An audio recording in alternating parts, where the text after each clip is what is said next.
So deciding on game 3. The difficulty on the Grixis side is landing threats. Jeskai plays more removal than Grixis plays threats. Right, so the way that Death Shadow is trying to win this match is generally going to be through picking their spots and through winning on mana advantage rather than on card advantage or raw card power. Sure. The Grixis Shadow deck, the mana curve of it is the selling point here. You get 1 mana 5/5s, 1 mana 8/8s, and 1 mana negates. Exactly. The draw to Grixis Shadow is when it's firing on all cylinders, it just feels like a legacy deck. Yeah.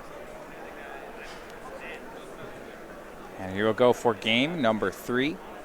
A copy of Search for Azcanta in the opener for Sukenik. His first decision is whether or not he's willing to expose that to Stubborn Denial, and it looks like he is not. He'll just pass. Yeah, there's not really a huge reason for Sukenik to have to act here. He can just play patiently, and he's avoiding one of those Gurmag Angler scenarios we talked about earlier where, we have the Thought Scour here, and we see an Angler in Yard, but if he just has a Faithless Looting or another Scour, he could stick a 5/5 on turn 2.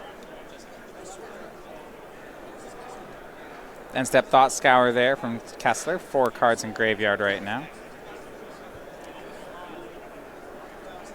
Shock's down to 15, and he's going to try for Collective Brutality.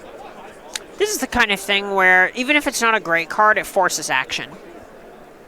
Right, and looks like in response, a Lightning Helix from Sukenik, and that was his only instant or sorcery. We look at the hand, it's 3 more lands, Snapcaster Mage, and Search for Azcanta. This is a nice bluff. The drawback to this is it is doing some of Kessler's work for him. Right, it's not clear that dealing 3 damage to Kessler is an upside. Right, this is the pay 11 life tempo deck, and you just paid some of their life for them. Right. It being a Lightning Helix does offset that a little bit, since you just get to gain the 3 life back anyway. So there's an argument for just letting him take it? Exactly. What Sukenik will do is take this window to make Search for Azcanta and the Celestial Colonnade. Right, and the reason that we see this happening is Sukenik just wanted to be positive that this card doesn't get Stubborn Denial, because like we were saying before, if he gets the time to do Search for Azcanta things, he's not going to lose. Kessler has a threat here. Young Pyromancer's the play, follows it up with Serum Visions, gets his first Elemental token. He knows right now there's no removal just yet. Oh, exactly, and is likely fairly confident it's going to die to the Snapcaster Mage on the following turn. And that is going to be the play. Snapcaster on Lightning Helix. Sukenik will go to 23. That turn, Hieroglyphic Illumination was the draw, and Sukenik chooses to keep it here. Right, so that Hieroglyphic Illumination is always going to be worth 2 cards, but the longer that Young Pyromancer stays in play, the more cards that it's worth. So it kind of makes Sukenik's decision for him. So I'm going to try to reload. It's an escalated Collective Brutality. So he kills Young Pyromancer and takes an instant. That's going to be Path to Exile. Let's kind of keep the Hieroglyphic Illuminations and attacks in for 1. See, and this is pretty close. This is the epitome of how decision-making works with this deck. Yeah. Kessler realizes that random cards aren't what matters from Sukenik. Kessler is going to lose on the card advantage front. It's trying to control the specific cards that Sukenik has access to. Right, so the opponent on so few cards, there's a temptation to take their draw to. Exactly. You kind of get caught up with grinding. Oh, I can take 1 card or I can take 2 cards, but Path is way more important than, say, a land and a bolt. Right, because Tom has a Death Shadow in his hand right now, and Path is an answer to that right now, so he's playing for the shorter game. Exactly, and Hieroglyphic Illumination takes almost an entire turn from Sukenik in order to resolve. Shock here for Sukenik. Going to cast the Illumination.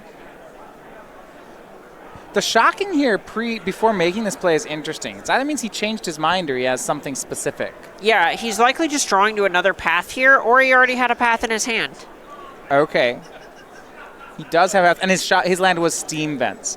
So it's actually a really unique, you can almost read that, right? If your opponent shocks here for Steam Vents and says go and leaves up Colonnade, that's just a hard read for Path to Exile, isn't it? Right. It also might just look to it like Kessler as if Sukenik was drawing to Path to Exile and didn't have it previously. Okay. So it's almost a little bit of signaling. Upkeep goes for the Path to check on Stubborn Denial, and there is not one there, so Death Shadow gone. Tom gets a land. And now Sukenik at 20. He's only facing 1 damage. And those cards in graveyard, looking at that search for Escana, they're starting to pile up. And the other side of things is Sukenik maybe just value the hieroglyphic illumination higher than the path. Yeah. He's at 20 life. If he had a second path, I think that's absolutely true. Exactly.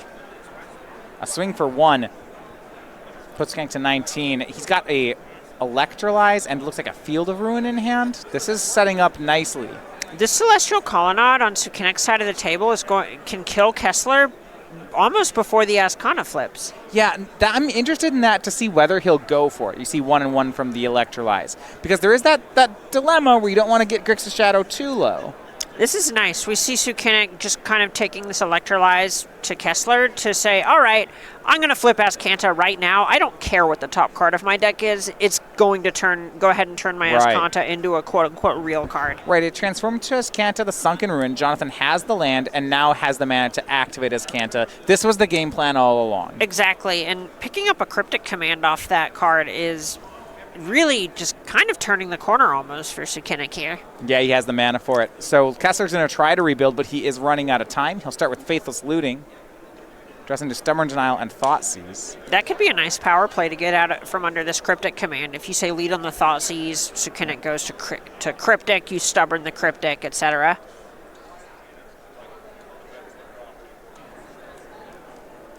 Try to get rid of some extra land there. Just has to pass. Now Sukenik going to start activating that Sunken Ruin. Top 4.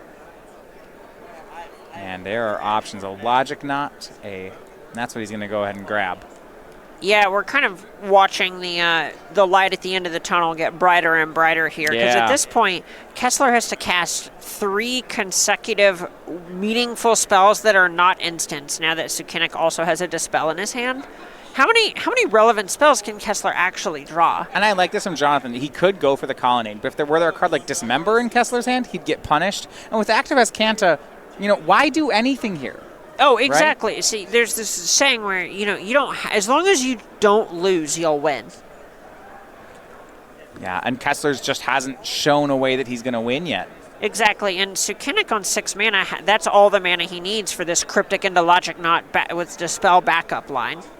Faithless Looting is flashed back for Kessler, discarding Stubborn Denial, and another Faithless Looting passes. Sukenik is going to Field of Ruin away one of Kessler's lands, taking him off red mana. Oh yeah, and it maybe Kessler's doesn't even have any more basics, so this is just an upgraded Strip Mine for Sukenik. Gets the land. Now is a choice between an Ascanta or maybe firing off that Lightning Helix. Big fan of the Ascanta here. Draw more cards, don't die, and you'll win. Don't worry about winning. There'll be time to cast that Lightning Helix. Exactly. Kessler he looks so alive. You might as well just make sure you stick around. Kessler looks real happy being alive. You should hang out with him for a bit. Hieroglyphic from Jonathan, and not even cycling it. I mean, we have 1 million lands. Draws another Hieroglyphic, says go. Remember, full play set of Hieroglyphic Illuminations in Jonathan's deck. Oh, I really enjoy just it. Yeah, there we go. Wow. And that the sports sheet from time to Thoughtseize, Jonathan shows in the hand and Tom says, I've had enough. I'm not beating that.